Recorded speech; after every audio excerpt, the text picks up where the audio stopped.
تخيل معايا تجيلك رسالة على الموبايل، بتمسك موبايلك وتبص تشوف مين، بتلاقيها رسالة تحذيرية. رسالة بتقولك إن في نيزك ضخم في السكة وهيصطدم بالأرض خلال ساعة، ساعة واحدة بس، كل حاجة هتخلص.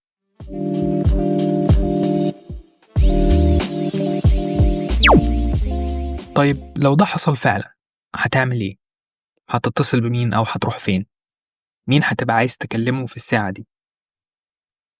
طب لحظة واحدة، هو لازم نيزك عشان نتحرك؟ هو لازم تحصل كارثة عشان نصحى ونفوق؟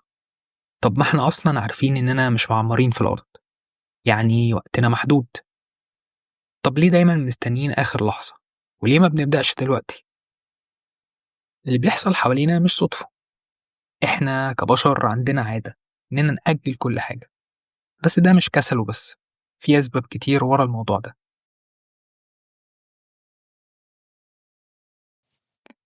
من ضمن أسباب التأجيل الإنكار denial، والإنكار آلية دفاع نفسية بنستخدمها defense mechanism، بنستخدمها عشان نرفض أو نتجاهل واقع أو مشكلة غير مرغوب فيها.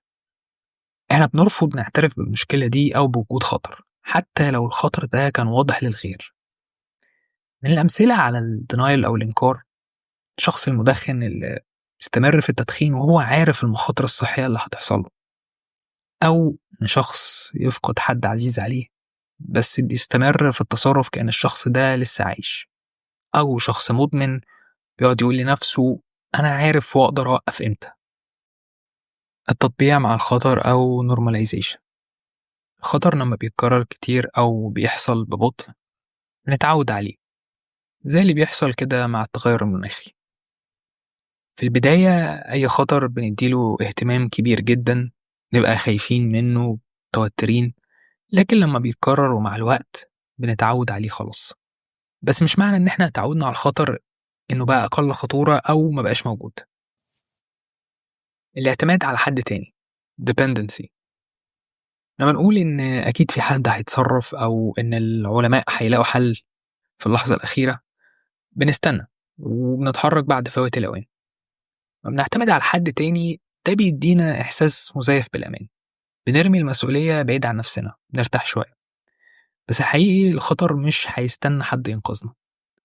زي مثال التغير المناخي، ناس كتير فاكرة إن العلماء أو المخترعين هيلاقوا الحل السحري في اللحظة الأخيرة، لكن طول ما احنا بنستنى طول ما الخطر بيكبر وفرصنا بتضيع.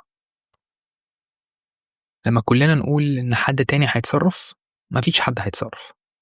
التسويف procrastination، احنا على طول بنقول بعدين، نبدأ دايت بعدين مش دلوقتي، الأسبوع الجاي، مذاكرة لسه بدري على الامتحان، بطل تدخين هنبطل إن شاء الله.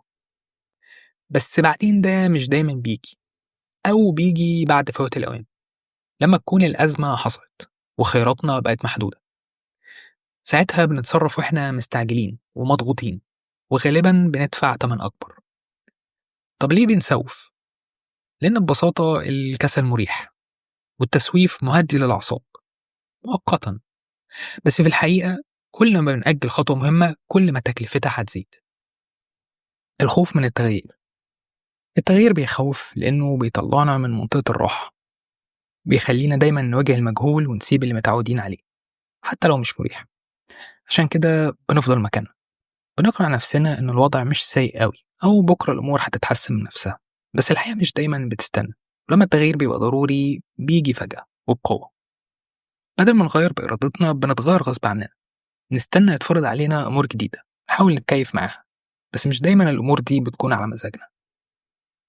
الخوف من التغيير طبيعي، بس خلي بالنا إن الحركة حتى لو مخيفة فالجمود مخيف ومرعب أكتر. لو بدأنا نغير تفكيرنا من بدل ما احنا بنستني الدنيا من حوالينا تتغير، خلينا ناخد خطوات استباقية ونستعد لها. بدل ما احنا خايفين من الخسارة والمجهول وإن مجهودنا يروح على الأرض على الفاضي، يعني خلينا نفكر إن اللي بنعمله ده ممكن يغير لنا حياتنا للأحسن ويعود علينا بنفع كبير. لازم دايما نكون مؤمنين إن أي مجهود مش بيروح على الفاضي، على الأقل اكتسبنا خبرة. بدل ما احنا بنفكر في راحتنا اللحظية، خلينا نبص لقدام، نتعب دلوقتي عشان نرتاح بعدين. خلينا نبدأ قبل ما نبقى مجبورين على التغيير. إحنا بنعيش مرة واحدة بس، فبلاش نعيشها حياة مؤجلة، بلاش نضيع فرص علينا، لأن الفرصة لما تجيلنا لازم نكون جاهزين لها.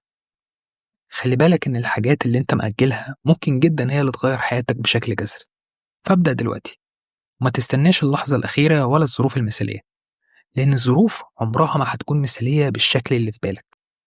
اكتب دلوقتي على ورقة أو في ملاحظاتك على الموبايل حاجة أو حاجتين أنت مأجلهم بقالك فترة، وابدأ فيهم وارجع لنا بعد شهر وقول لنا وصلت لإيه. بس كده. متنساش تعمل لايك واشتراك للقناة عشان تشوف حلقتنا الجاية، وشير الفيديو مع حد أنت بتحبه. سلام.